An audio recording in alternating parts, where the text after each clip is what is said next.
imana itarababariye uwitwa Sawuli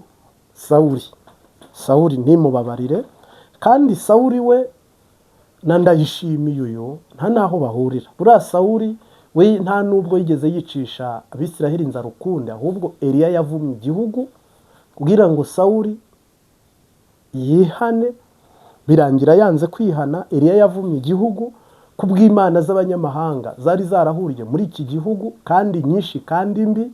Imana yarasimbuwe n'ibigirwamana.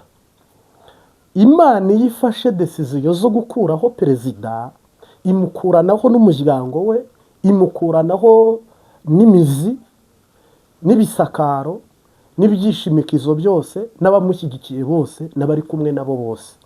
Niyo mpamvu n'ubu ntabwo ntinya kukubwira ngo nubona Evariste Ndayishimiye nk'uko umwuka w'Imana yabivuze, nk'uko data yabyanditse akabyemeza, akafata decision akavuga ngo ciye, nirukanye, tsembye, mpanaguye, mbogoje mu izina ry'Imana umuntu witwa Neva,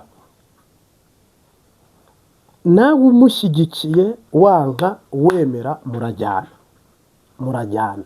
Iryo ni ihame, iryo ni itegeko. Ni nako byagenze kuri Sawuli. Ni ukuvuga rero, ariko nkiraho ejo sinagaragaye ngo mbahe message, ariko uyu munsi Uwiteka arashoboje, Imana irambashishije. Reka dusenge twinjire mu butumwa nyirizina Imana yaturungikanye. Koko marayika ari kwimura kandi ari kwimika, ariko uburyo bikorwamo ushobora kuba utari kubibona, ariko umwuka w'Imana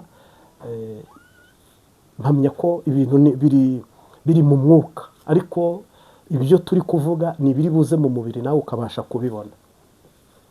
Mwami Yesu, dutangiye tunashoje, ntikabakakanwa, ntabaye amaboko, ntihabe ubwenge, ntihabe siyase cyangwa isi cyangwa umuntu, ahubwo izina ryawe rihesha icyubahiro.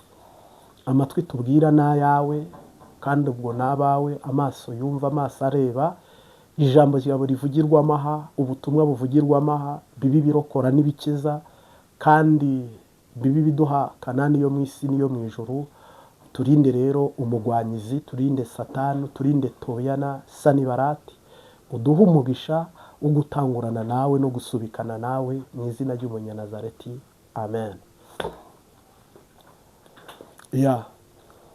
Ni ukuvuga ngo repubulika ni nyinshi pe, ariko Imana hari repubulika bidashingiye mu mafaranga menshi yimika cyangwa ikazimura. Nk'ubu Burkina Faso ni mu basilamu na Traore ni umusilamu, ariko Imana yabimikiye perezida. Noneho mu Rwanda Perezida Paul Kagame ntabwo ari umuhanuzi, si n'umupantekoti, ariko nawe Abanyarwanda Imana bashyiriyeho perezida. Ubwo iminsi bamaze, yenda bataka ubukene, yenda bataka inzara, ariko barafise umutekano, kandi barabona ko igihugu gifite aho kiri kuva n'aho kiri kujya. Kandi ibyo biba no mu bindi bihugu bitandukanye. Igihugu nta mwami ugendanira inkota ubusa, ibyo ni ibisanzwe, reka mbyihoze. Noneho rero ngarutse muri message nyirizina, ukuboko kuri kwimura, ikiganza kiri kwimura umuntu witwa Evariste Ndayishimiye, ni ikiganza cy'Imana.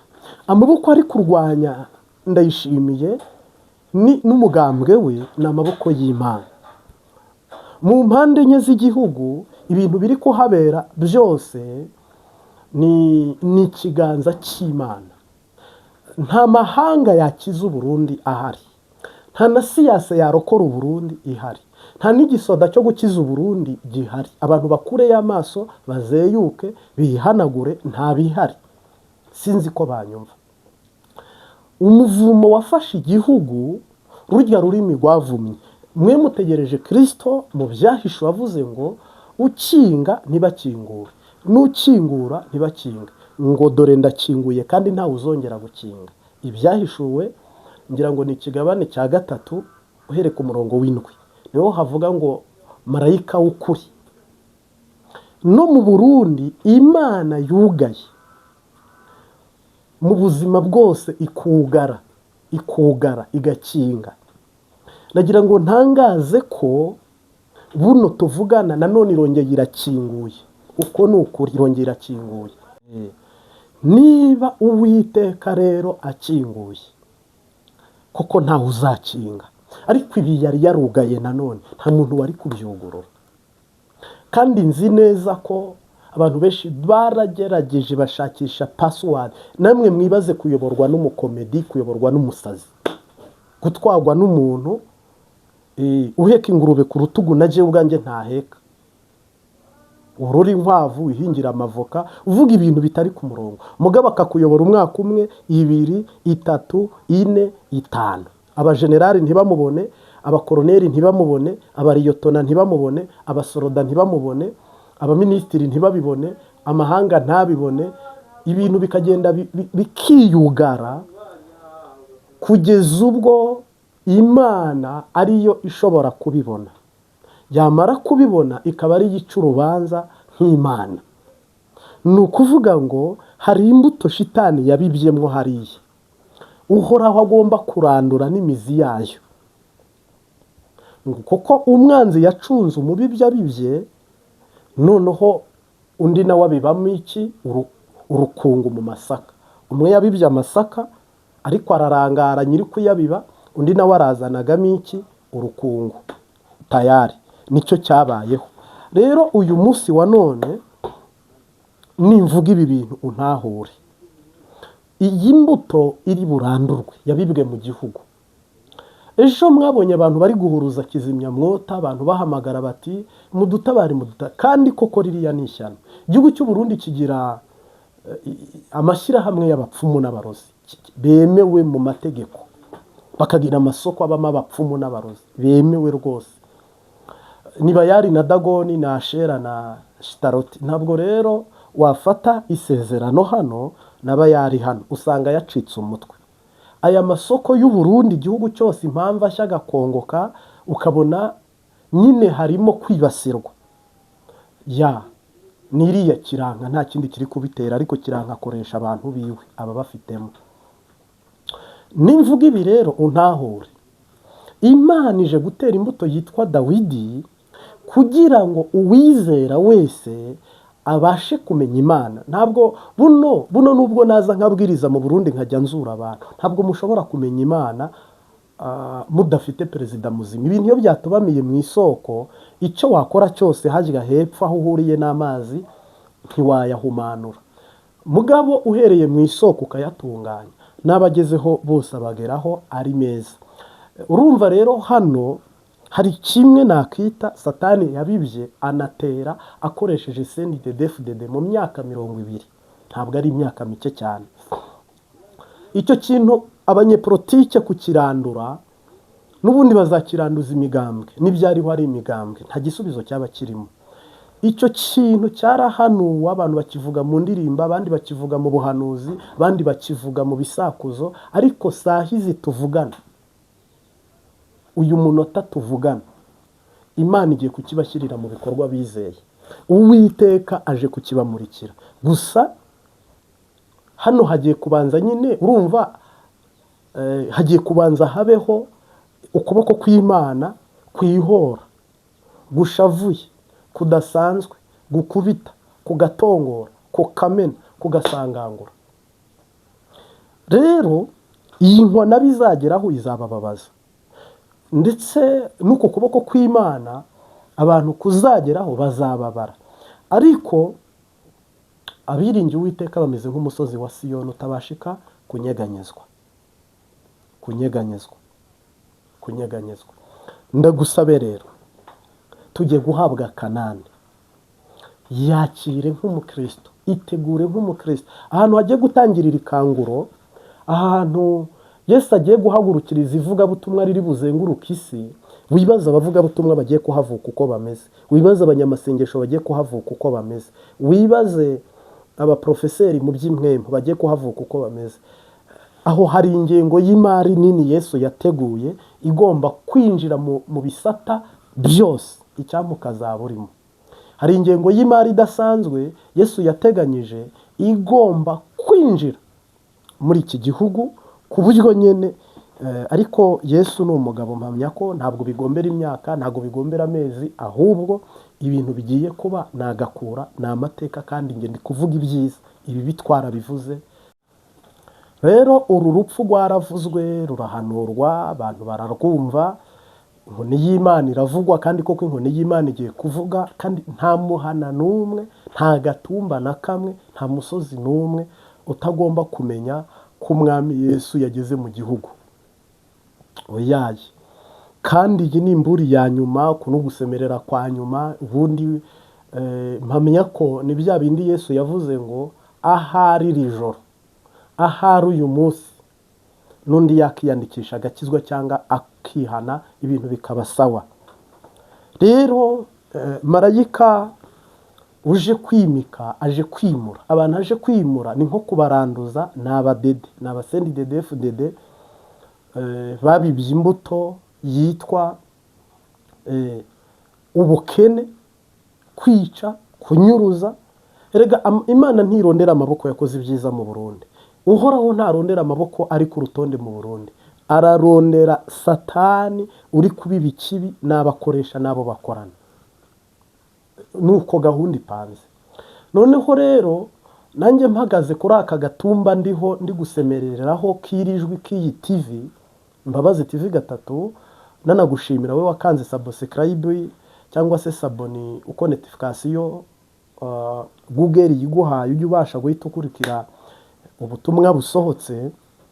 Ubu imisozi yose yiteguye Yesu mu Burundi, amazi yose yiteguye Kristo mu Burundi, inyamaswa ziramwiteguye. Igitangaje, abantu akunabare, abantu ntibazi isaha, ntibazi umunsi, ntibazi iyo biva niyo bijya, bagiye gutungurwa, bamwe bacibwa amaguru, abandi amazosi, abandi amaboko, abandi bamburwa ibyo baruhiye. Ibi nibyo bigiye kuba. Ariko ivu burya butaka, ariya mazi, biriya biti, ibirenge by'umwami Yesu, ibyo biriteguye. Simvuze ko n'abantu badahari, rwose n'abantu barahari barihanga, ariko nawe wagiye mu bandi, nawe waje mu bandi, nawe wagaragaye mu bandi, ko ntacyo byaba bitwaye. Bwana Yesu asifiwe. Icyo ndi kuvuga ni iki? Yesu Kristo aje gukuraho Sebarundi kandi aramukuraho nabi mu baperezida muzi Imana yimuye. Uze gusoma Bibiliya urebe uko Sawuli yavuyeho, urebe uko abaperezida cyangwa abami bagiye bavaho bakuweho n'Imana. Bibiliya ivuga bivuga, ariko uhere kuri Sawuli, uhere kuri Sawuli. Imana yaramurimbuye n'umuryango w'abantu barenga 400, bose ikubita hasi icyarimwe iramenagura. Ni nayo marira twe dufite, ni nako gahinda dufite. Ndayishimiye ugiye kwicisha guverinoma yose, Sebarundi uri bwicisha umuryango we, barabana ntacyo bacumuye. Ariko Imana ntishobora kuza ngo yitegereze ibirinduta, irebe ibiri Mahama, irebe amarira, irebe gutaka, irebe gutakamba. Fashe umwaka wose ndi gusemerera, nta kivuyemo. Natewe amabuye, barangwanya ngo ntabwo ari Imana, ngo ni inkotanya, abantu ntibabyumva, abantu bemera babonye mu busanzwe. Uyu munsi wa none bagiye gutungurwa, bagiye gukurwaho na surprise. Kandi Imana nimara gufata decision nk'izo, hangirika byinshi, byinshi, byinshi cyane, ku buryo ibintu bigiye kuba, sinzi, yenda buno turavuga abantu bakadufata nk'ibiri kuvugwa, ariko nibijya mu bikorwa muzabifata nk'ibiri mu bikorwa. Kandi icyo gihe nabahaye abantu, narababwiye nti icyo gihe ntawe uhamagara. Ejo bundi ntimwabirabye, ntawe uhamagara. Icyo gihe ntawe ubwira undi, icyo gihe nta nubaza undi ngo urihe ngo ngiye ngo ndaha. Icyo gihe ntubaza n'umwana wawe, icyo gihe ntunavuga ngo ese yagiye ku ishuri cyayavuyeyo. Donc ibyenda gushyika kuki abantu basamara, Satani akabinjirana kuri uru rwego. Kandi twasabye Neva, hari iminsi 3 Imana igeze itanga ngo yegure atange igihugu, ntiyumva. ubuho noneho yabaye desarva ngo nziyamamaza nzitoza. Mureke murebe ibintu bigiye kuba rero. Hagiye kubaho akaga, hagiye kubaho umuhero, hagiye kubaho amarira n'imiborogo, ariko bikuruwe na Sebarundi. Rero mwugame. Aba Yesu bishimira izina rye ryiza, ribamara imibabaro rikabatinyura, ribamara imibabaro rikabatinyura, umutima ukomeretse niryo riwukiza, ushonje rirawuhaza, riruhururushye, ushonje rirawuhaza, riruhururushye, niryo ngabo yanjye nziza ihora inkingira, urutare nubakaho inzu yanjye itagwa, urutare nubakaho inzu yanjye itagwa, uri umutambyi nemera, umwami untegeka, umungeri ujyandagira, n'inshuti nizera, umungeri ujyandagira, n'inshuti nizera, ni wowe bugingo bwanjye, kandi kuri wowe niho siganirwa Yesu, kandi uri n'inzira, niho siganirwa Yesu, kandi uri n'inzira, nuko ndasaba wemere ishime ngushima, nubwo ntabasha kuvuga ibigukwiriye, nubwo ntabasha kuvuga ibigukwiriye, Yesu ubwo nzakwirebera ukuri mu ijuru, nibwo nzajya ngusingiza nk'uko bikwiriye, nibwo nzajya ngusingiza nk'uko bikwiriye, nta none uko mbishoboye nzajya nguhimbaza, no mu ipfa ryanjye iryo zina rizampumuriza, no mu ipfa ryanjye iryo zina rizampumuriza. Ndagushimiye wowe tugeranye mu gice cya kabiri cy'ivugabutumwa. Iyi ni Imbabazi TV gatatu, jye ni Prophète General Martin, ikaze kandi nanone. Uyu munsi turareba ukurangara cyangwa ugusamara kwabayeho mu batubanjirije, noneho turebe natwe uyu munsi uko gusamara kuracyahari, ni nako kuduteje akaga kugeza uyu munsi wa none. Navuga ngo turi muri ekambi cyangwa etambi, cyangwa se turi mu bihe bibi bigoye, bya bihe Pawulo yahanuye byaturutse kujijwa, kurangara, kuyoba, kwibeshya kw'abantu batandukanye, nuko ikinyejana gihe ikindi. Doke reka tuganire ijambo ryitwa kurangara cyangwa se gusamara. Mu Kirundi no gusamara, mu Kinyarwanda ni ukurangara. Turaza turebe umuntu witwa Aburahamu yararangaye abyara umuntu witwa Ishimayeli kuri Hagayi. Uyu Ishimayeli niwe urimo Palestine, niwe urimo ibi bice byose navuga ngo birimo Isilamu, Aziya yo hagati, mu burasirazuba bwo hagati.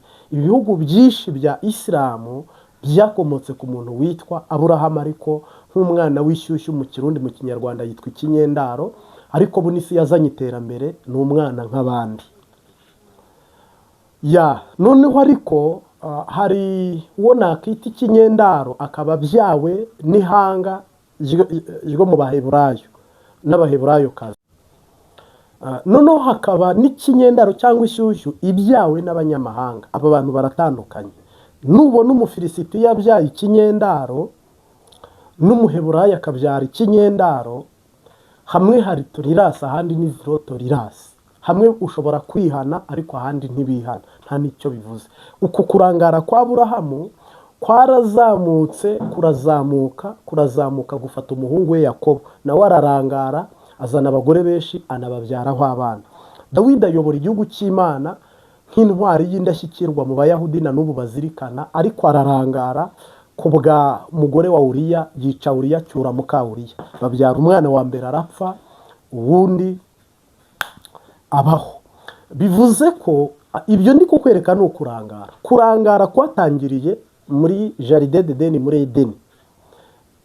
Adamu ararangara, Eva ararangara, inzoka irabashuka kugeza ubwo binjiye mu byashinganwe, barenga amategeko y'Imana bategetswe, bashyiriweho, binjira mu ibwirizwa ry'Imana, bakora ibara, aricyo cyabaviriyemo akaga n'akangaratete, na bugingo n'ubu babakomokaho. Murabona ingaruka byatugizeho. Kurangara kw'abantu b'Imana niko gutumye Tarapo na Netanyahu batubabaza kuri uru rwego. Uretse ko hano nunasenga ujya usenga, Imana ntibura uko igenza abayo. Inzabibu ubu zigiye kureka kwera, n'imitini ireke gutoha, ariko Bibiliya iravuga ngo abayo yabemenye kera, sindabonaho umukiranutsi yicwa n'inzara cyangwa ngo asabirize. Amen. Rero ngarutsaho narindi ijambo ryitwa kurangara. No mu rugo rwawe bibaho ko warangara ugasambana ku ruhande hakinjira icyago. Ku mugore cyangwa ku mugabo bibaho. Warangara ukica, warangara ugashiduka urwaye sida, warangara ukarwara kasa. Ni ukuvuga ijambo kurangara kwabayeho mu Rwanda. Abashumba bararangara, abungeri bararangara, kugeza ubwo ikizira kigeza ahera. Kimaze kugera ahera, bahakorera ibyo bashaka. Imana ifunga isengero. Gufunga cyangwa se isengero zifungwa, mpamya ko ni ikintu abantu bo ubwabo badashobora kuba babona ko ari Imana, babyita iby'abantu, ariko ibi ni Imana. Iby'isengero ntibihagije, na horomozi ibijemo, nayo barayifunze. Ni ukuvuga ngo ubu ni ikiboko. Ibi biruta covid, ibi biri kuba mu isi biruta ibyo corona yateje, aka kaga ka mazutu na esase. Nubwo ntapfu ngo wumve igihugu gipfushije abantu 100 kiriya na kiriya, ariko ibi bya esase bitagarukiya biraruta ibya covid. Ariko iyo nanarize yanjye.